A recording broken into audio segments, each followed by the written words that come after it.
Hello, so today we're looking at this badger set here. Now we know this hole's in use because it's got a lot of fresh rubble backed up behind it. There are loads of holes going back into the wood and we wanted to see what the badgers were up to, so we set up a camera there last night and Innie's going to tell us a bit more about badgers. Yeah, so before we show you the footage, this is a really typical badger set because it's extensive and they can be up to 100 metres long underneath the ground with different entrances and exits, and they can be really old. They can be up to 100 years old. Wow. Lived in by successive badger generations. So they have a very interesting social dynamic. And if you look at the footage now, you'll see two of Britain's largest predators leaving for a night out of almost certainly just eating earthworms, which makes up the vast majority of their diet. But they're not fussy eaters, so they will eat rabbits and fruits as well. Fruit and little mice, yeah.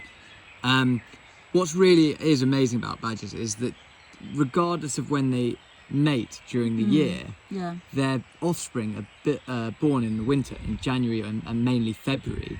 And there's this mechanism called delayed implantation. There's two running back in the hole there. There's this thing called delayed implantation, which means that the fetus doesn't start growing in the uterus until it's time, basically, and that's at the end of autumn.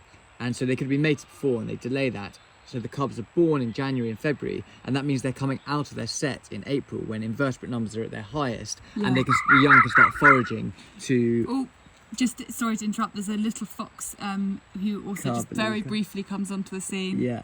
The two cubs like this. This is footage that we took last year of two in cubs a different playing. set. And this is just too funny not to include. But cubs go out and basically can eat from April onwards, so they can fatten for winter. This is so funny. They're not going anywhere.